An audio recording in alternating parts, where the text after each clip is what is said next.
Curtain Jerks is brought to you by Audible.com. Get your free audiobook download at audibletrial.com/comedy podcast network. Over 100,000 titles to choose from for your iPhone, Android. Whoa! Lightning! Smoke!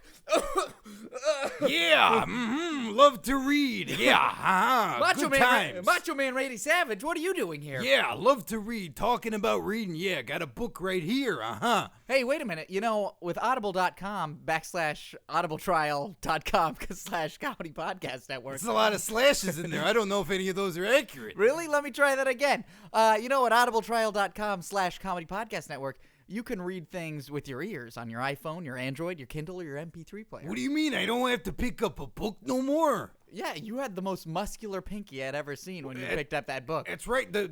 See, the problem is that I have with books is they're my enemy. Yeah, because I always get paper cuts. That's why I always got tape on my fingers.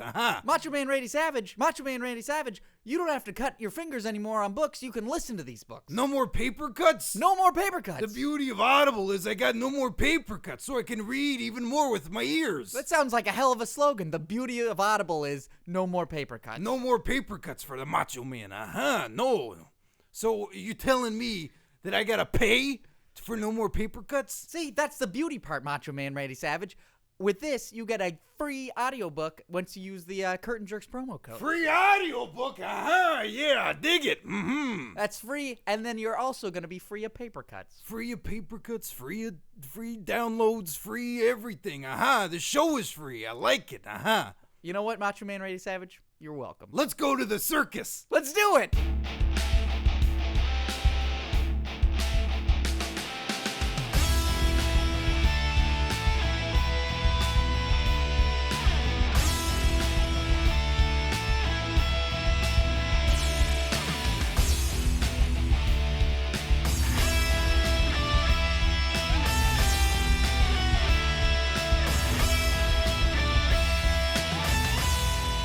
Welcome, everyone, to Curtain Jerks, right here on the Comedy Podcast Network. I'm Scott Narver. And I'm Steve Sears. We both gestured grandly. This happens every episode. We sort of shock each other with how we use our hands. Man, if you guys saw this on video, you'd go, I'd rather listen to it. Maybe we should give them the top secret link to our webcam. Okay. Let's not. Yeah, it was top secret, so yeah, if you heard it, top secret URL. It's in there. Yeah. This is the Curtain Jerks Comedy Wrestling Podcast. We bring you the funny each and every week. And we don't enjoy it. Yeah, we don't do no off season. Sounds like a threat. No, it is a threat because there is no off season, and you will enjoy it. The threat of comedy is real. Yeah, if WWE and TNA and Raw, that's ROH. That's how Raw. The indies say Raw. Raw. It's like it's a Polynesian chant almost. Like you get the drums and then you have Raw. Yeah, very Conan. Yeah. If they can bring you constant content and entertainment each week, so can we. Yeah, we don't need a writing staff or a bunch of trucks. We've got a Honda Fit, a Toyota Camry, and a penthouse full of recording equipment. Yep. So that's where our webcams are too, in our two cars. Yeah, they're all driving cams. Yeah. I'm like the Japanese Mr. Eggplant from the 90s. What is that? There's this guy named Mr. Eggplant. That's what everybody affectionately dubbed him. And Kid Icarus? No. He was a real guy, and they called him that because his head was very long, like an eggplant. And he was like the first reality TV star, and he lived in this glass box, and he had video cameras everywhere. The Miz. Yes. Yeah. He eventually became Mike Mizanin. Mizanin. What is that, a European name? Mizanin? Mizanin? Yeah. I don't know. Or is it Mizanin because he's so crazy with his eyeballs? Okay, what did you think that meant? Like, I've seen him for a long time now. The Miz? Not the Miz. I'll never understand what that is. It's just his name shortened. But on the back of his trunks that he used to have, maybe he still does. I don't like to look back there. It's the eyes, and it says "B Miz." Really? Yeah, you never noticed that? I never noticed the words because the eyes are piercing straight into my soul. Yes. I always thought it was impressive. They thought that was the most intense thing about him, so they decided to make a black and white sort of like logo of it. But he's had it. He's had it in the indies. Like, he had B Miz for all that time, and I never knew what it meant. It never made any sort of sense to me. Maybe he's a big musical as fan. Ridiculous as many catchphrases are, like, if you smell what the Rock is cooking, you can make sense of that. Yeah, he's got something on the fire. He's got something cooking. He's got an idea, and he wants to make sure the world is getting it. My mom asked me the John Cena "you can't see me" thing. She's like, "So what is that?" Like, what was your explanation for Cena? I said, "Well, it's like a taunt in a way of, he puts his hand in front of his face, so he moves so quick, like he's so beyond you. Yeah, you're I not think able to see he's him. on a different level. That's what you can't see me is. It's like he's on a different level, and like, man, you can't even see me. And she said she did it to my dad, and then he's like, ugh. Yeah, he just gave it like a ugh. And then when Stone Cold says what, he can hear what you're saying, but he chooses not to hear it. He wants you to reiterate your point in a way that is important to him. Yeah, and when people reiterate, and it's like, I still don't care. Make me believe. But B-Miz? It doesn't make any sense. B-Miz. Does Randy Orton ever say anything? It takes him a long time. I'm trying to think if he's ever had a catchphrase. Has Randy Orton ever had a catchphrase? Legend killer. Like, he's had concepts, but he's never had like a catchphrase. I think we should ask him. He's here. He's got a sandwich. He's eating a sandwich out in the lobby. No. That was a guy who was He's eating a guy in between bread? I believe he was staring at that sandwich when I walked by. I was like, why is that guy staring at that sandwich? You think he's eating that sandwich? Oh, I assumed he was going to eat the sandwich. I saw him looking at it too. I didn't think he was. I can see him through the open door right now. His mouth is open, but he's still looking at the sandwich. He's taking this Viper thing way too far. Maybe he's really going for that bite. Randy, if you could come in here, we'd like to ask you about catchphrases in wrestling. Yeah, just some really quick questions. Very fast, quick questions. Yeah, Randy, you're listeners for Randy Orton, who appears on our show from time to time, he often takes a very long time in explaining. Hey. I was gonna introduce you, Randy. It's Randy Orton, everybody, WWE superstar. Hey, Randy, it's good to have you on the show. Randy, we're wondering, we can't recall you ever having a catchphrase. Yes, we don't ever. Well, Scott Narver, mm-hmm. Steve Sears, of Curtain Jerks. Yeah. On the comedy podcast network. Yeah, you don't have to go over that. We know that part. Everybody knows that part. It's like a radio podcast for your iPod. We don't. No, this doesn't. You don't have to explain the show. Everybody who's listening.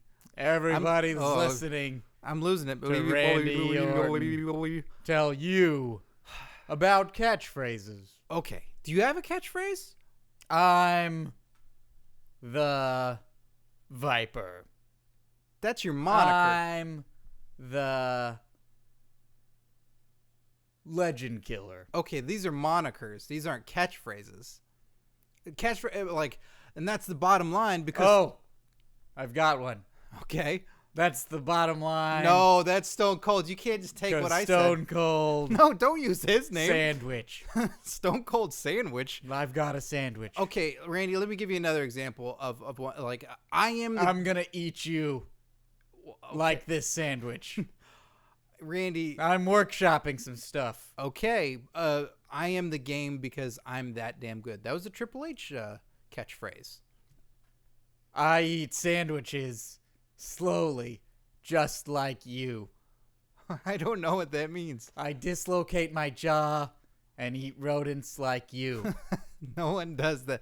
No other humans do that, Randy. Don't sleep with your snake,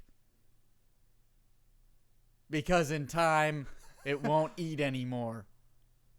Because it's trying to empty its stomach so it can eat you. Randy, True story. Randy, okay. Google it. I don't want to Google it. Randy, okay, let's do a role-playing scenario, okay? You're intimidating me. I'm your opponent. Let's say I'm Batista, okay? And you're going to have to... Batista. Yeah. Drax the Destroyer in the new Guardians of the Galaxy. I don't know why you're doing plugs for Batista. Movie. Why are you doing plugs for Marvel Batista? films. That doesn't make any Phase sense. 2. We should be working on plugs for you. A catchphrase for you. So you're going to face Randy Orton. Uh-huh. Ultimate Hawkeye.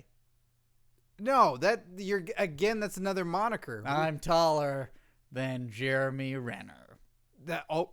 Well, congratulations. Most people are. Randy, I'm Batista. You're facing me at Extreme Rules this Sunday. Intimidate me with your catchphrase. Okay. Batista. Don't give me a promo. Bullseye.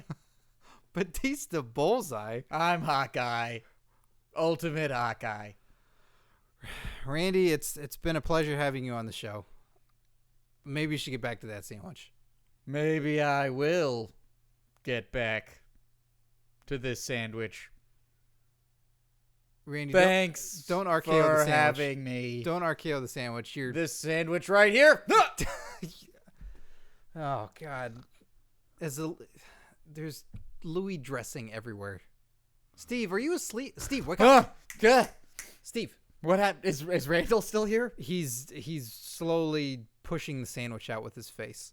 Oh, like a snake. Mm-hmm. I gotcha. The first time I've ever dozed off during the podcast. Well, Randy Orton was talking. Man, he's great. No. Really? He's all right. Yeah, but I mean, I feel like he's still pretty... Like, I know people criticize him for only having those moves, but he's good at those moves. He had a really good match with Cody Rhodes on Raw. He had a good match in that they teased, like, who's going to win. They had the good false finishes. Like, it was a solid match. 2 segments and all that. And Really, is it building anything up, or were they oh, just don't filling worry. up? He won. Oh, he did? Good. Yes. They weren't building anything up. They were just filling out the card. Yeah, he's just a guy. Are they still in Europe? No. They're back. They were in America. Okay, I got you. That's where we live. Yeah. No, I don't remember what city they're in. Columbus, Ohio. Oh, okay. Close to Dayton.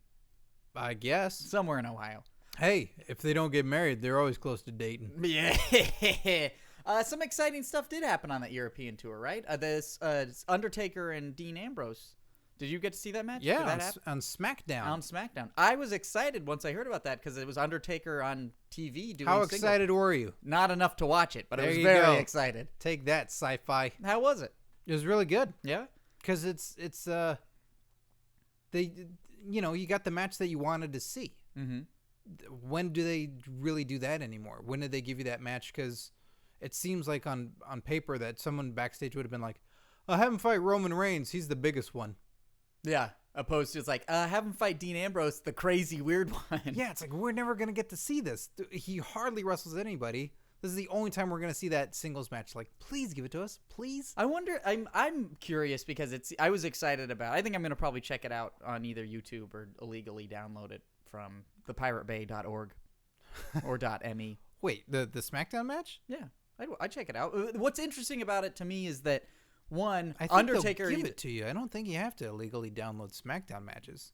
I don't know. You like in Hulu in chunks? Yeah, Hulu will give it the whole thing. Yeah? Yeah, SmackDown. All right, I'll check it out. They're just giving it away. What I find interesting is Undertaker probably had a lot of say in it. I was wondering if he picked Ambrose or if they just were like, we need to show Undertaker because it's the European tour. They did that because they were there was no Jericho, there was no Punk. And they were like, who's the biggest we got besides Cena? It's like, I'll fight the Jeff Hardy one. Yeah, you think he just... but at the same time, he's sort of... Hey, Jeff, you got younger. He's notorious for kind of... Notorious. He's supportive of younger wrestlers. Notorious for being dead. Yeah, he's notorious for being so generous. Did you see that thing I posted on our Facebook? Yeah, I watched that before you posted on the Facebook. Oh, good. I should have posted on the Facebook. Good point, Scott. But like that was a local Undertaker. Oh, I see everything. Yeah, Undertaker did a promo for a church bicycle rally, like bicycle and motorcycle rally in Texas for a church, and he was in Biker Taker getup. Yes, it was incredible. It was so strange to see him. Like they referred to him as Mark, along with this other motorcyclist. A bicyclist. The other guy's a bicyclist. Oh, right. So it's just a real dork. A real two wheels rally, they could have called it. Yeah, it's like, we're having a mobile rally. But Undertaker doesn't speak. Doesn't he nod and grunt here and there? I don't think he grunts. He probably grunted and they're like, oh, we're going to have to cut that out. Yeah. God, that was just like, it's for a guy who we only get like a photograph of a year, like outside of the gimmick. It's so interesting to see him in a commercial. Like these are the 3 things I can mention. Okay. Suburban Commando as the high pitched mercenary. Yes. The photo of him scuba diving. Yes. And this commercial. Those are the 3 opportunities I can think of the Undertaker being out in the real world. I remember when he was on Jimmy Kimmel Live. As what? As the Undertaker. As the Undertaker or badass? Well, the badass Undertaker that could talk, like, and do interviews. That's why, one of the many reasons why I loved Biker Taker more than Dead Man Undertaker. Because he would go do interviews. He was a realer character because he was confident. No. He was a real character. Opposed to a realer character? Yeah. Yeah, because he's not dead. And you imagine him showing up on a talk show in purple robes and like well, that's the nice crushed thing. velvet and lace cufflinks and a little bit of beads around the neck and is white with a little bit of spot right here above his cheek. That's a big old fat mole. It's just a raisin. He stuck it there. A little bit of just paleness all over, and then just a rug of a wig that goes on his head. Ooh, my cookies, fruit and cake. Why did Sarah leave him? I'll never understand. Yeah, I don't understand. That's because he has a third character we don't get to see, the foppish dick. But he would do these interviews. He would be this persona that could go other places rather than, like, okay, as much as I enjoy Undertaker and seeing him on television, but seeing him on Raw, seeing him on SmackDown, and seeing what his outfit is, like, he's wearing a onesie pajama is what it looks like. Yeah. It looks weird for an older guy covered in tattoos, but he's wearing these spandex pajamas that just like it's the shirt that tucks into the pants, and it's got little demon things on it, but it looks like his nighttime jammies. He looks like Mickey Mouse. Yeah, I guess I suppose as opposed a lot to of like a cool biker vest and jeans that can carry no matter what age you are. He always looks like he just strolled in off of 300 miles on the road. He's ready to kick some ass. But Daniel Bryan amongst Kane and Undertaker looks like the most normal guy. Yeah, that's even weird. though he's the least imposing. And he's got the biggest beard, and he's just wearing underpants and some giant knee-high boots. Yeah, but that's the most normal sort of competitive wear compared to like, what's that? Hey, are you tucking your Are tights? you tucking your spandex into your spandex? Yeah. Fair enough. Okay. Well, imagine if actually the Undertaker does that because he's wearing Taz's singlet. Why would he be wearing? He's wearing a Japanese women's swim team. Because he lost a bet? Yeah, because he's wearing a Japanese women's swim team, like one bathing suit that's underneath his the tights, the pants. That's why Taz is so upset over in TNA. Yeah, that's why he's so angry. Because Undertaker's using his gear. So they're all wearing the biker stuff now. Yeah, we're going to show you, if you're going to wear our stuff and try to make it look good, we're going to wear your stuff and show you how good we can make it and look. everybody looks super badass in the biker stuff over there. Yeah, the best part about that is every guy has sort of his unique style, but it's just them wearing their Sunday jeans, I imagine. These are just my Sunday jeans. I just wear them when I want to kick back. I wear them on Thursday. Yeah, I just want to crack some heads with a bicycle chain. It's my Sunday jeans. Speaking of which, I really like Aces and Eights. It's a shame Undertaker didn't come out as the president of Aces and Eights. It is a shame. Can you imagine how just utterly bugfuck crazy that would be? What if, guys, Marvel Comics, what if? Elseworlds this. Elseworlds the shit out of this. So he didn't leave during WCW for millions of dollars. No, he left sweet $400,000. Just a sweet $400,000 for a 2-week run. For the sweet comfort of wearing his Sunday jeans. The Sunday jeans and a bunch of other guys wearing their Sunday jeans. Just being comfortable. Mm-hmm. Hey, did Undertaker ride a different motorcycle every time he came to the ring in SmackDown? Think so. Yeah, it was every week. It was the same as Del Rio's car, Fandango's dancer, and oh, that's different now. She's an NXT gal, right? She's an NXT. Apparently, yeah. Can she dance? I don't know what happened to this other one. Can she dance? Oh, she can move. Yeah. She can shake. All right. Shimmy and a shake. Shimmy and a shake, and it gives me the pants quake. Gotcha.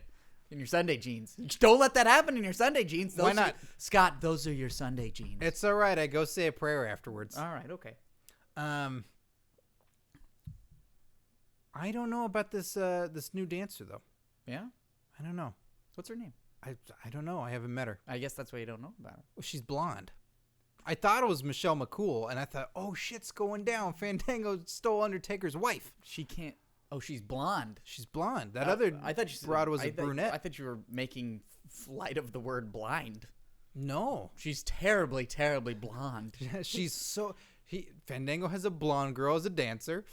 No, she's a blonde gal instead of the brunette gal. I don't know what happened to the brunette gal. Maybe someone asks you like, "Hey, do you take bumps?" No. And then she's like, back to the ballroom studio. Yeah, we want some pretty girl that we can throw around and bruise up.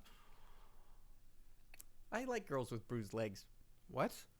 Well, I don't want ones wait. I put there. Okay. Oh, you like some abused girl that No, I don't like is looking for sanctuary? Abuse aside, I just like a girl with a few bruises on her legs because it looks like she like bumps into stuff or she's like climbing upstairs or climbing trees and stuff. What about the arms? Yeah, arms too. As long as they're not like handprint bruises. There's something about bruises in general that make me think that it's a person who sort of goes on adventures. Hopefully not into spousal abuse territory. Not that it's their fault. And that they're I've got a roadmap for abuse. Hold on, this is fascinating. You like bruised up gals. There's something about it where it's like, yeah, they can take a bump. And it's not that they got punched in the face, but it's like, here's the best way to describe it. Okay. A good friend of mine was at a creek with a girl. And this was in Berkeley. There's creeks all over the place because it's fucking Berkeley. And creeps. Yeah, a lot of creeps. And what they were like playing and like they were looking at the water. There was like a salamander in the water, and she was reaching for it, and then she got mud on her hands. And he was like, I really like this girl. When do I make my move? And when she got like mud on her hands, she just instinctively wiped it off on her own jeans. Like she cleaned her hands on her jeans. So it was like she didn't care. And so not in the water? No, like she washed her hands, but she dried her hands. Like just like cleaned them off. Like she's fucking stupid if she gets mud on her hands and there's water all around her and they're like, just wipe it on my jeans. Well, when you gonna kiss me? When she did that, he was like, wow, she just cleaned her hands on her jeans. He just like. Are they your Sunday jeans? Probably, hopefully. I think they would probably been comfortable if she wiped her hands on them, right? Nice. So then he did the hand underneath the chin and he kissed her right then. But that was the impetus, the moment where she. Wait. You're supposed to put the hand under the chin? Well, I mean, you don't have to do that specifically. I do the Undertaker throat, like, choke slam grab. Yeah, that way they mom cat up and their eyes bulge and they don't know what to do. Yeah. And they're looking around. They're prone and then they have to be kissed. Yeah. Otherwise, they're getting a choke slam. Scott, you got to be careful about that because if you go in for the kiss, she could just go for those elbows. Just like I have been reversed several times and been choke slammed in return. Yeah, and then you get kissed. But that's to me is a gal probably has a few bruises on her legs. Is the equivalent of cleaning your dirty hands on your pants is the same as having a bruise on your leg. What about? Are you getting the vibe of what I'm trying to lay down? A little bit. Are you smelling what I'm cooking, or is it like are there tentacles coming out of the pot and like gross stink lines? I need some more clarification. What if there are cuts on her? Are they self-inflicted? She says, no. No. Oh, are we locked in a freezer somewhere, and that's why she's talking like that? Yes. Oh God. What does she sound like when she says that? When it's the temperature is normal? God no. Oh yeah, then sure. That's like any sort of craft, like a craftsman or a craftswoman, someone who has a skill. Like I think that's what's interesting. And there's part of that is paint on under your fingers, or it's like the paint on your clothes. Do you know what I'm saying? Like, okay. What if she has scars? Are they self-inflicted? No. She just has a cat that's unruly. No, it's just like when she's clumsy, she's hospital clumsy. Yeah, I guess that's kind of cute. So a lot of scars, scarred up arms, scarred up legs. Well, I'm not saying that I'm like look, as long as they're interesting to talk to. What about a female Devon? Like she's really pretty. She's a super great gal and everything, but her forehead looks like Devon Dudley. You know, Scott, I don't know. Do we have good conversations? Oh, you have the best of conversations. Does she trust me? Does she respect me? She does. Do I trust and respect her? But at the same time, you notice on a cold day, much like Abdullah the Butcher, she just starts to bleed out of her forehead. He says that because the skin tightens up because of the temperature? Mm-hmm. Look, it just sounds like we're really made for each other. Okay. And I've got this mustache now that is just made for kissing foreheads and mopping stuff up. Well, there you go. Mopping blood up. Okay. I think it's time that we have this. So that's probably going to go in the description, right? Steve likes bruised chicks. Oh yeah. Okay, thanks. Yeah, you're welcome. Speaking of bruised people in the world, this is a very special thing happened on this past Raw. John Cena talked to a Make-A-Wish kid on the Today Show, and then invited that kid along with some other kids out on Raw and made them honorary superstars. And they do so much work with the Make-A-Wish kids and everything. And I thought it's only fair we get emails from time to time. We have people reaching out to us. Turns out we had a Make-A-Wish kid that wanted to be on the podcast. Really? Yeah. This is fantastic. I should have told you this. I'm sorry. No, I don't read the notes. He was excited about meeting you, but I'm like, yeah, I know, I get it. You want to meet Scott Narver, host of Curtain Jerks. And the kid just kept saying, it's a lot like, I want to meet Hulk Hogan. Well, we've got The Miz. what? The Miz. Mike Mizanin. He's also a kid like you. Yeah, B Miz. This is 1987. Yeah, B Miz. Be him. Hey, it's your birthday. We got The Miz in his underpants. Yay! Yay! Target. So he's here. Yeah. He's the kid's out in the lobby. He's a little boy. His name's Charlie, and I thought we'd bring him in here. His parents are kind enough. His parents are just gonna have him sit in, and he's gonna join us for a segment of the podcast because he's really looking forward to it. So, is he? What is he cool? Yeah, no. Is he cool, man? Yeah, he's cool. Everything's cool. You don't have to put anything away. Great, wheel him in. We can leave out the flashlights and the guns. It's all right. All our sweet promotion. Yeah. Yeah, all right, wheel him in. God, a Smith & Wesson and Fleshlight get on this show soon. God, I don't know why we have those two objects, and I don't know why we use them together. Because they can work together. That is just the worst taxi driver bullshit. No way, man. I'm telling you. This is the greatest tag team there is. Smith & Wesson and Fleshlight. God, that's terrible. That is just terrible. Free ad right there. Yeah, take that, Smith & Wesson. Charlie, come on in. Here, just sit up next to one of these microphones here. Charlie, good to have you. Hi, how are you doing, buddy? Hi. Hey. So you're a wrestling fan, huh? Yeah, were you there at that Raw episode with John Cena? Yeah. I was in the gorilla position. Oh, you know what that is, huh? You're in the gorilla position. Yeah, they told me because they wouldn't let me go out on stage because there's only 3 kids that could go out on stage. They wouldn't let you go out on stage? Yeah, but they said I was in gorilla position, so I was there. Oh, well, it's a shame. I'm sorry to hear that. I'm sorry you couldn't be one of the guys. I got to see every wrestler before they came out, and I high-fived them. You high-fived each and every single wrestler you saw? Well, I put my hand up way high, and they just sort of put it was like softball. Who was your favorite guy that you got to meet? Big E. Langston, so big. Yeah, you gonna get that big someday? No, my body won't be able to. oh, Charlie. Oh, sorry, just looking at these tweets from earlier. No, that's Hey, Scott Narver. Yeah. You know what my wrestling name is? What's your wrestling name, Charlie? They had us pick our wrestling names, then John Cena was gonna ask us our wrestling names. Yeah. And they were gonna have the audience treat us like superstars. Uh-huh. But I was in gorilla position. Uh-huh. What's your wrestling name? Drum Kit. Drum Kit? I'm Drum Kit. Can I ask what that means, Charlie? It means I bounce guys' heads off the mat like a drum kit. Okay. Well, Randy Orton can have that one if he wants it, but it's mine. Yeah, it's yours, Charlie. You're Charlie Drum Kit, so that's just Drum Kit. Just Drum Kit. Drum Kit. Oh, Drum Kitten. Yeah, Drum Kitten.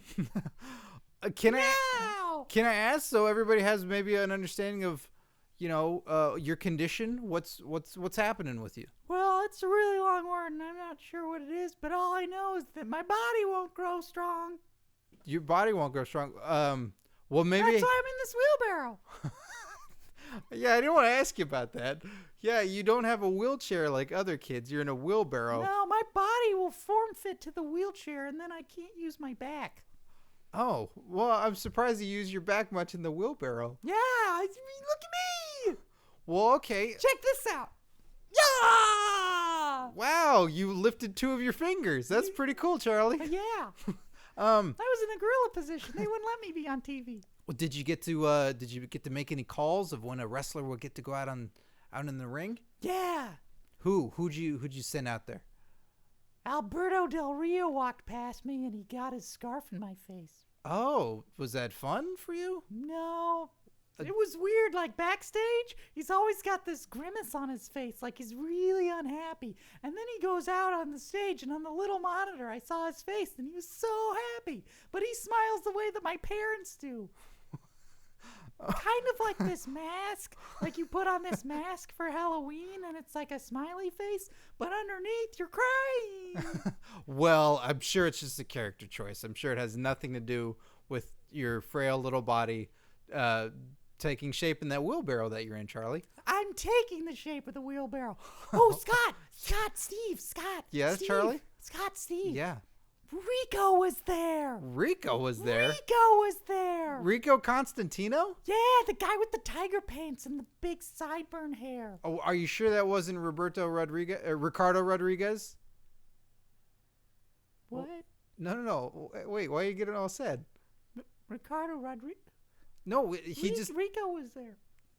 Hey, okay. Look, I just know that Ricardo Rodriguez was wearing those sort of tiger pants. You mean Rico? Scott, what are you talking? Look. I'm not gonna. His body is form-fitting that shit. Yeah, but I'm not gonna lie to him. No. If he's not in that wheelbarrow, Charlie, he's gonna be in a shovel. Charlie, that wasn't Rico, okay? What? That was Ricardo Rodriguez, and he just happened to be wearing the same pants. But we drove all the way to the SmackDown tapings. That doesn't make any difference. It's you got to learn the difference between your wrestlers. They poured me into the back seat and said you're riding with Big E Langston and Rico. No, that wasn't Rico. Do you have a picture of Rico? Yeah, it's right here. It's underneath me. Just reach. All right. Just here you go. That's Ricardo Rodriguez. It's Rico. It's Ricardo Rodriguez. Rico D's. You're all right. Then let me ask you that. I'm going to pull up a picture of a wrestler, all right? Scott, you're grilling the hell out of this Hold on. He's being stupid. It's not his fault. Okay, who is this? That's Rico. No, that is Kane without his mask on. What? This kid. All right. Why Charlie, is he who's fishing? this? That's Rico. What the fuck? That is Chuck Palumbo. Will you keep it down? His parents are going to come in there. I don't care. They're coddling this kid. Like, how does he expect to be a superstar? Okay, who's this? I don't want to be a superstar anymore. Well, you're not. Who's this? Robert Townsend. All right, that is the cover of Meteor Man. Yes, you're right. Who is this? It's Tommy. Who's Tommy? From the pinball musical the Hugh did. That is John Cena. He was going to be the guy that said you're an honorary superstar. You think it's Tommy from the Broadway musical The Who's Tommy? I lost my glasses. Oh. They can't stay to my face because my body sweats because it can't grow strong. And then my glasses came off and then I can't see. You know what? Learn your wrestling history before you think you get into the business, okay? You're like all those guys that just want to profit because you got a body. You're one of those guys that doesn't know your shit. Scott, get your fingers out of his face. You people make me sick. Scott, come on. No, man. The fucking going in and profiting to be a name. I'm wheeling him out of here. Good. Yeah. Charlie, thank you for out. joining us. Charlie, you get the fuck out of here. I don't care for that one bit. Using his name or trying to use his body to get in, just like all those musclehead guys. So you're saying that he is the equivalent of a bodybuilder trying to become a wrestler because he's a disabled kid trying to get into the world of wrestling. Yeah, he's just hanging on one name, Rico, who wasn't even there. But he's a good wrestler, right? Yeah, Rico's great. I love Rico. That's why I don't like his name tarnished. All right, fair enough. I will maybe we'll see Charlie again, depending on how. Oh, gee, I hope he makes it real big, not knowing who anybody is. Piece of shit. Where would they get a wheelbarrow that size? I don't know. It's a really big wheelbarrow. If he does grow up big, he's going to be a big dude. Yeah, true. True dat, Scott. True dat. It is time for Jerk Tweaks. Every week, send your... you're going to get some water while I vamp? Every week, go to twitter.com and send us your... You made the stretch motions. You want stretch marks on your body like Charlie. Every week, go to twitter.com/curtainjerks and send us your hashtag jerk tweets. Our first one here is in response to what I tweeted on Raw. I said, Raw is a show where you see wrestling and the commentators laugh and talk about how old they are and not talk about the wrestling. That's what it seems to be just becoming, is just the commentators not telling the story. Not selling the stakes of it. No, they're just selling talking about chicken nuggets. reference after reference, and you're old as shit, and you used a reference from the 40s, you used a reference from the 60s, you're old, and Josh Matthews is so young, he has to Google everything on SmackDown. It's like, all right, I'm getting tired of this. Maybe there's, what's the question? Oh, so here in response, the _real_ LRG, the real large, I suppose, says, agreed. In fact, here's a jerk tweet for you. Replace Raw commentary team with any current WWE roster members. So you can do a team of 3 or a team of 2.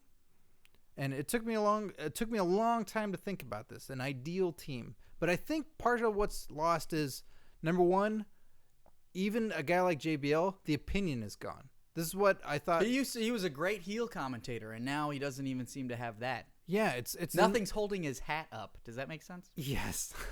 Like the opinionated commentator is gone because it's just sort of a wash of like, yeah, we feel this way. And information. Yeah.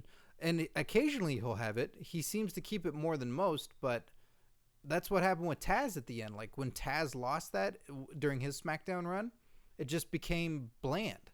Like when he doesn't have the strong opinion, it's gone. There's nothing to bounce off of. There's no point in having a color commentator. You're just having 2 play-by-play guys. Yeah. So, okay. Here's mine. I say JR, Mick Foley, and Paul Heyman. That would be fantastic. That would be an amazing 3-man team. Foley was doing SmackDown for a little while, right? Yes. Yeah. Yeah, and he got yelled at so much from Vince. Like I met him at Comic-Con, and I was complimenting him because I thought he told really great stories over time, which at that point seemed lacking. Like he was Kozlov was a great example that Kozlov was debuting, and in the beginning, Mick would joke about him. Like, give him that little bit of credibility of like, oh, he's a Sambo champion, but he'd always make a joke about it, like the combos champion, like the snacks. And, and give him a little bit of credit. And then over time, Kozlov would shoot him a look or something like that, and then Foley would get a little bit more serious each time. And then there was a time where Kozlov just like flat out just dead stared him. And then from that point on, Foley gave him credibility of like, I don't want to fuck with this guy. So just a great sort of not building a wrestler as a commentary guy. Yeah, like That's building the legend of him. Mm-hmm. And I really, really dug that because it felt really different. I think if it's different. Any way you can build a character in a way that is unexpected but still has some sort of credibility, I think is fantastic. Your roster, your lineup's way better than mine. I got some backup guys too. If you want your own. Well, I like. What's yours? I was. I feel like I'd only seen Punk do commentary once or twice, and I thought that was pretty cool. I feel like there aren't. It's hard to not pick a big character because you don't want the character to be overshadowed. Also, like your job when you're doing commentary is to be a character, but you want to sort of you want to be able to sell other people's characters. Yes. But like you can't be so like so whenever a guy comes out for guest commentary now, it's always to promote an angle. Like I'm gonna be watching my opponent fight someone, and I'm gonna be shit talking them the whole. I'm gonna time. shit talk them, but you know what? At the same time, I really respect them for the in-ring competitor that they are. Like, but this is obviously gonna end with us fighting or me shooting him a look or something. Yeah. Or not shooting him and looking the way you talked about it, but it always ends with a showdown. Cesaro and Miz did it awesome when Cesaro just windmilled him against the walls back and forth. That was awesome. That was so great. God, we just really don't like The Miz. No. Coming up next week, our special guest, The Miz. I think, yeah, it's hard. Like I really like big characters, and those are the people that we get excited about. I think someone like Flair had a Legends contract. I think that'd be really cool. It's hard for me to pick. I feel like you really nailed it with Heyman, JR, and what about Styles? Is he just Styles still works he's doing there? like WWE.com, I had him as right? a backup guy. I wrote JBL like if he was opinionated, and I think Regal. I've heard Regal do commentary from time to time. Yeah, it's that there's a credibility for that I think is necessary for anybody doing commentating is if they have that credibility. And I'm just adding Y's and stuff to the end of everything. Credibility. Papers. He would be great because he knows what he's talking about. Mm-hmm. He'd be a great heel commentator. He'd be a great just straight color commentator. I think it's awesome. Scott, you're pretty awesome. Hey, what can I say? Steve Cardi 98 says, do you guys like Baccha Mania? Just curious. Yeah. I love it. I've watched it for a very, very long time. I've probably seen almost every episode. At one point there, it got really difficult because it kept pulling down YouTube accounts because he's using WWE. Yeah, he's using licensed material.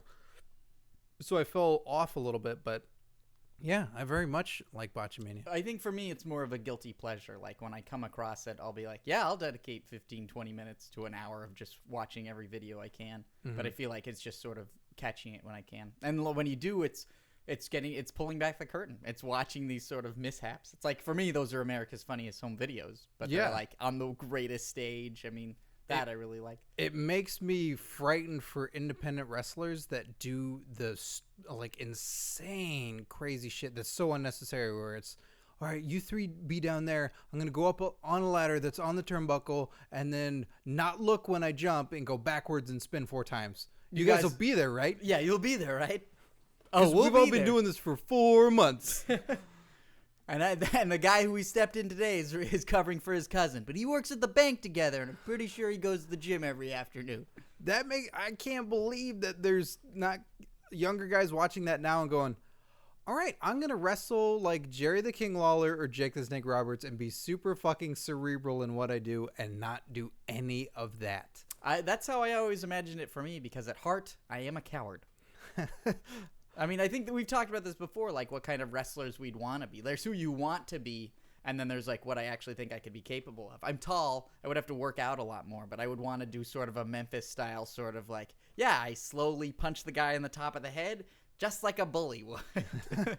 Boink, boink, boink. Yeah, I like Ambrose, like watching him move, and like he stands up straight when he walks around the ring. That's what I think's so bizarre. He walks around like he stands up straight and he takes these strange strides, and then other times he sort of ducks low, kind of like a commando. But when he walks around and he sort of kicks his legs around and he spins on his heels, he does these very weird poised movements. Does that make sense? Everything feels very poised. And if you watch the rest of the Shield, Rollins is starting to do it now also, and Reigns. Like the three of them do, like they spin. Like that's what the biggest thing. Tactical maneuvers. Tactical maneuvers. Yeah. Well-oiled machine. Chris Bickley 5 says, what storylines in wrestling did you think had potential but didn't live up to your expectations? Anonymous Raw GM, King Regal, and Imposter Kane? Nexus Invasion. Oh, yeah. I forget about that. I forgot about the Nexus Invasion. That's what got us excited again in 2000. Was that 2012? 2011? It's like 10 or 11, I think. Yeah, that somewhere was around there. That was like a very strange, like 6-issue episode arc in Raw magazine. Like, if that makes sense, it was just really compelling there for a while. Yeah, because I had never seen the ring exposed on wrestling television before. I thought that was like that made it the extra. It was a deconstruction of everything that we've sort of held dear as wrestling fans, in terms of like, that's the ring. That nobody damages the ring. Nobody damages the ring, and nobody reveals what it is, because we've all been told it's wood and canvas, like that's what it is, but they peeled it back. Yeah. And Daniel Bryan, like, doing weird stuff with Michael Cole, like giving a shit about something Michael Cole was involved with, What? Like, Daniel Bryan had that confrontation with Michael Cole on NXT, and they were sort of Oh, yeah. And, like, that was very strange, like, that the story was that Daniel Bryan just couldn't win, and I was like, I'm pissed off that I care, because I think this is such a stupid story that it's like, just can't do it. Mm-hmm. And it's like, but I was compelled. It was so strange. Like, you described it best at the time. You cared again. You cared about these characters. And like, it wasn't the main event, but there was just these very strange interactions. There's that iconic moment as they take everybody out, but when they all swarm on Cena, Cena is like gasping. He has one arm up and a like gasping, drowning in the ocean. Like one arm flails out and then like, yeah, and they all pull him down. So that was cool, because at the time it's a gang of, essentially no names, but also at this, like, hungry wolves, up and comers, young Turks, which gave them all the credibility in the world, because they took them all down, and he's scared. Yeah, because it is 7 dudes that are just pissed off enough. It's kind of always, it's what we joke about with Zack Ryder and stuff like that. It's like, challenge the Undertaker at WrestleMania. Do it You've right got now. that mic, just do it. And they did it. It's that 7 guys like, fuck all of this. We're not the guys. We're the guys. Yeah, like, also that's what made the CM Punk thing so interesting when he cut that infamous Las Vegas promo. infamous, was that it was like, wow, this is a breakdown of everything that we know. They're going to cut him off. He can't get away with this. It's always the revealing the curtain. I've said that 3 times this episode, but that's what people want to see because you're always being spoon-fed stories. Yes. And whenever you feel like you're getting a piece of something that's candid or taboo. Remember this? Yeah, or like you're supposed to remember what we tell you to remember. Yeah, but or being remember this, remember how you weren't being told to remember this. So much of it, whenever it feels subversive, that's when it gets very exciting. And I think that's why NWO really hit the nail on the head because it was like, oh, WCW is the company, and it's the company versus itself. Like it's this, and then it's also the boss and Stone Cold. It's Vince McMahon. It's whenever there's sort of something. Boy, that was a real letdown, huh? Yeah, that would Austin and Vince. They could have ran with that thing, I tell you. But that's who doesn't want to beat up their boss? Seriously, and I mean, who does the boss have? It's not like they've got some guy from the copy room who's the Lord of Darkness. I think that anytime you have a rebellion against the norm, that's what really story-wise people get excited. That's Star Wars. That's anything else. One, I think that's a very good example. I think there were 2 that stuck out in my mind. One being Zach Gowen, that I thought that was such a unique.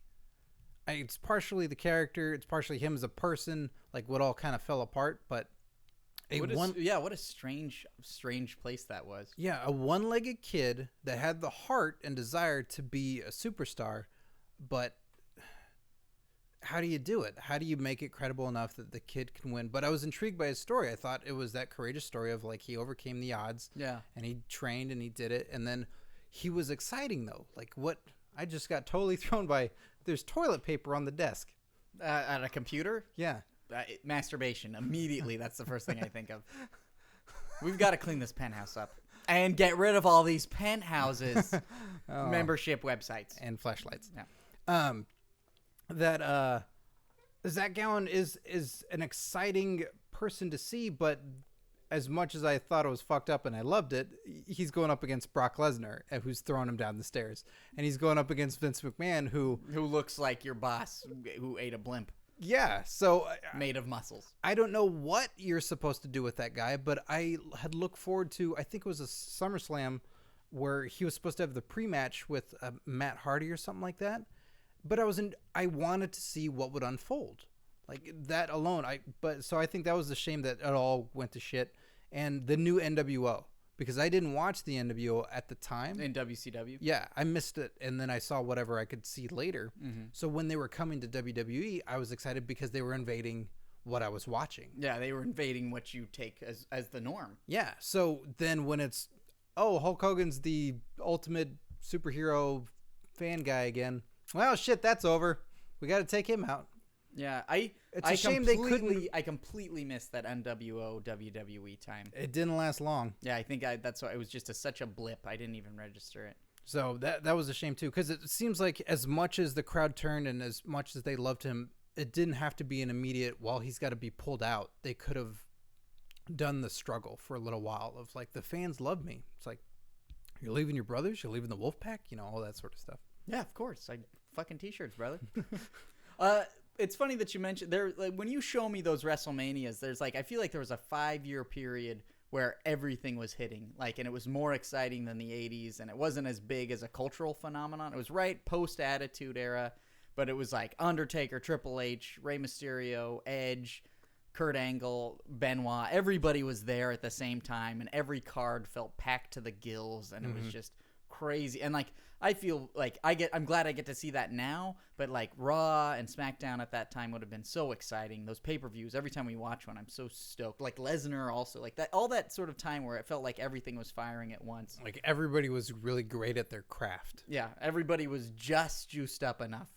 Yeah, just enough. I don't know. There was something. I'm sorry I missed that, and I'm sort of hoping that it can get back to that point. Well, it ain't over, suckers. Oh, Jack Swagger. It's not over, scrotums. It's not over, nutsacks. How you doing, buddy? Oh, you're looking for some people that are good at their craft? I guess so. I was just talking about how there was that time when, Undertaker and Lesnar. Yeah, today. Yeah, Undertaker, Lesnar. Yeah, but yeah, they're also around. Kurt They're Angle and Chris Benoit. Well, you mean Jack Swagger and Alberto Del Rio? Well, I don't know if that. I think we're pretty much the equivalent of what that is. I don't think I'd be as excited of a tag team with the two of you. Oh, well, that's why we're going against each other at Extreme Rules. Yeah, Extreme Rules. Speaking of which, Yes. you guys are having a ladder match, correct? We're having a ladder match. But aren't all three of you? You know where previous at? ladder match winners? Extreme Rules. Yeah, at Extreme Rules. Extreme Rules. Extreme Rules. Extreme Rules. Extreme Rules. Extreme Rules. What was Paul Heyman's company that he started? ECW. Yeah. Okay. Just wanted to make sure. You're not thinking of WCW, are you? No, that was Ted Turner, right? Yeah, that's Ted Turner. Who was Ted Turner's wife? Captain Planet. Captain Planet, right? Wait. Yeah. Okay. Jane Fonda. Yeah. Thank you. That was a bit of that was a rib. Yeah. That was. That was your rib. I pulled a rib on you. You got me. Do you feel like you're part of the wrestling world? It's not really. I mean, you're no Charlie. no. That kid Charlie's gonna go places. Did you get to meet Charlie? When I wrestled him. What? I wrestled Charlie. Was that a dark match or was that? No, I wrestled him out in the lobby. Oh wow. He wanted to see some moves. I made him tap out in under 4 minutes. You made a kid that you. I assume you picked him up out of his wheelbarrow and it took you 4 minutes to submit him. No, I broke the wheel of the wheelbarrow.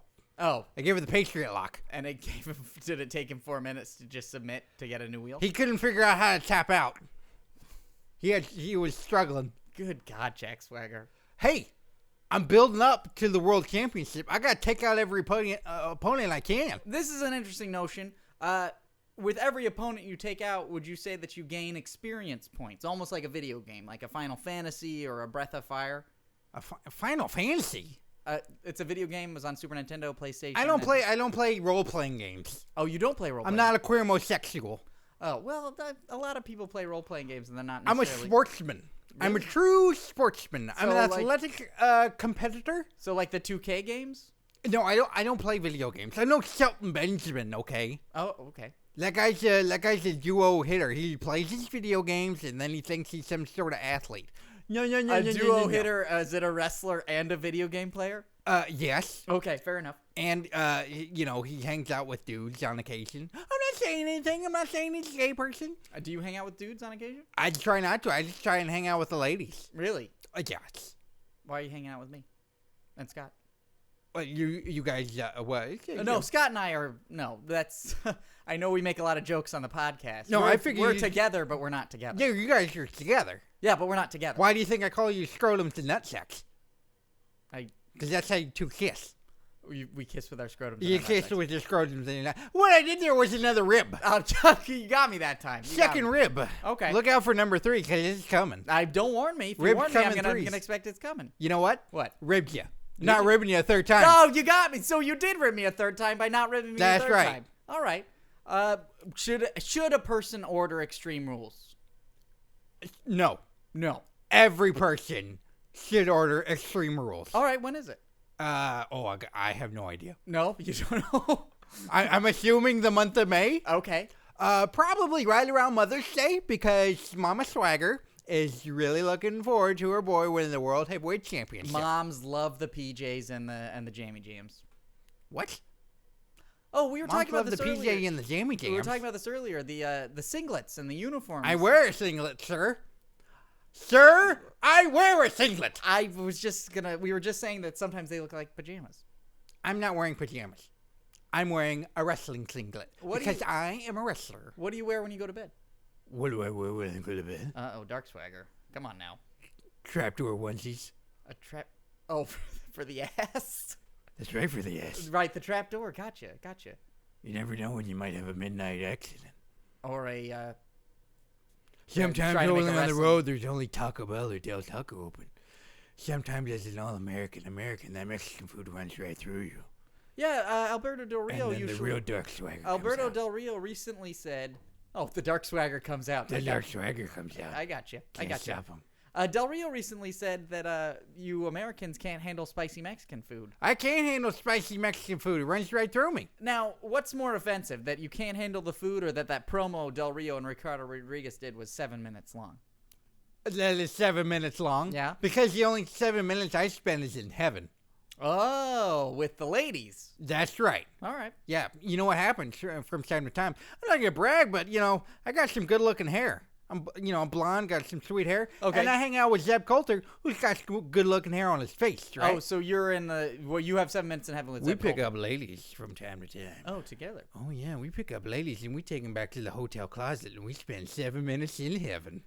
Where would you pick up these ladies to take it? Where would you pick up a lady who's confident enough to go in the closet? Waffle House. A Waffle House, okay. Yeah, we pick up the local waitresses from your local Waffle I was House. about to say, because it is very hard to pick up a woman at another table, but a waitress, she comes by and she's already friendly. She's already friendly, and she's looking for tips, and I'll give her the tip. Just a tip. Well, Jack, thank you very much for Extreme joining rules, same time as me. Man, sometimes I don't like Jack Swagger. Other times I really like Jack Swagger. Well, there you go. I love it. Well, that wraps up another episode of Curtain Jerks. Yes. Yes, it does. Oh, man, there's so much stuff. You know what? Hey, let me put this out there real quick to our listeners. We are shopping for a new logo. We're shopping for a new design. That shouldn't be too obvious at this point. I mean, I'm you see thinking our of stuff- something with 4 L's, usually connected at the center, all of them pointing in a specific direction, almost like 4 directions of a compass. Something that we can have diagonal on a white circle, on a red flag. Oh, I see. Yeah. Well, we've had what we've had in the past, and it got by. It may do, and we're very grateful for what we've had and for the friends that have supported us with those graphics and designs. But we've reached a new plateau. We're doing new things. We're doing better stuff, and we've tried shopping around. What we're looking for is visual new theme music. Essentially, we've gotten a new song. Now we need it's a new era. This is Codebreaker Jericho. Yes, we need to visually represent ourselves a little bit better. We've shopped around. We've paid some money here and there. One of the instances that I'll mention is Fiverr. We've done Fiverr. For those of you who don't know what Fiverr is, it's a website in which You are procure services. Yes, for $5, which should be an indication of what we're going to get, but I didn't think it would be what we did get. And so some people had some decent ideas, but it's still not quite of the caliber that we're looking for. The caliber that apparently I think that we put out there that we were looking for was of the $5 variety. And to be honest, I did spend $10 per person. And I think Charlie might have drawn some of these things. Yes. Some of them are all right, but it's not what we're going to use, but some were fucking dog shit. Well, I think we got what we paid for. That's how I see it. We're going to post a couple of these to show you what we're talking about. I talked to Scott about this earlier. Now, this I'd be interested in. How many people want to see these pictures? And I'm not sure how much we're supposed to ridicule or be respectful of what we paid $5. We paid $10. Yeah, we did pay. Fuck it. We're getting our content's worth. So if you are a listener of the show and you enjoy what we do and you're like, yeah, your logo's not up to snuff to then what you draw guys do, a cartoon penis and write Curtain Jerks on it. then please contact us, curtainjerks@gmail.com, on our Facebook, on our Twitter. You can search for us there and reach out to us. If you know somebody or if you do it yourself, if you're a basement dweller and you love wrestling and you create stuff all the time and you're able to do it, then please, we'll talk and we'll see what we can put together. We were at a video game store earlier today. True. Because this is how we spend our time. And I found a tin case for Dead Rising New Vegas. Whatever the latest one was. What? The one in Las Vegas. The one in 14. Fallout. No, New Dead Vegas. Rising. Oh, I see what you're saying. Okay, so Dead Rising 2, 3, whatever. The additional content thing? Yeah, so it's like special edition, and it was the Zombrex one. It comes in a tin. Mm-hmm. And I was sort of struck by the fact that they actually spent time, and I think they hired an advertising firm to actually make a logo for Zombrex. Oh. Like, it looks like a corporate product. And in a way, it's sort of interesting to me that we have this podcast, that it's not fictional, but we're trying to find a logo for it. All true. Yeah, this is completely true. Everything we're saying is true. Leeches. And that's what I think was funny, that they spent so much for a fictional product and made it seem like a real product. We have an actual product, and we're struggling with a logo. Like, we're trying to find what best identifies our brand. And it's interesting because not only is it wrestling, the pageantry of wrestling, which is sort of hyper-masculine and fantasy and sort of medieval, but also kind of at the forefront of being badass, as well as trying to marry that to comedy and whimsy and characters and sweet voices. And actual guests from time to time. Yeah, an actual guest from time to time. That'll be the R in curtain. It'll be a very strict, realistic R. So, yes, please, if you have ideas, if you know people, if you want to do it, please reach out to us. We'd love to hear from you and get something new to boost more interest into the podcast. Yeah, that was... God, I feel like I revealed a little bit of myself right there just talking about our logo. Yeah, and bruised ladies. Yeah. Yeah, and if you got a sister with some fucking bruises on her hips, send them Steve's way. I'll show everyone that tattoo I have on my penis. So, for Curtain Jerks, I'm Scott Narver. I'm Steve Sears. It says AIDS. Enjoy your wrestling, kids. And then when I'm erect, it says Adidas.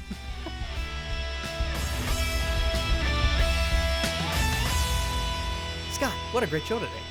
One of the best. Always the best. Great bests.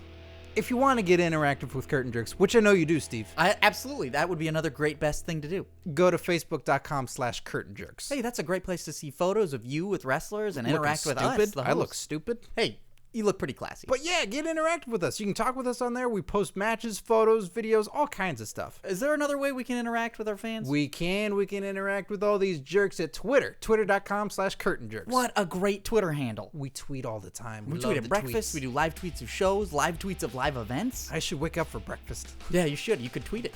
And of course, listening to Curtain Jerks is massively important. Listen to Curtain Jerks on comedypodcastnetwork.com, Stitcher Radio, and iTunes. All free. Rate and review us on iTunes. Makes a big difference to us. That's huge. Yeah, that's huge. Fantastic. It makes us a global phenomenon.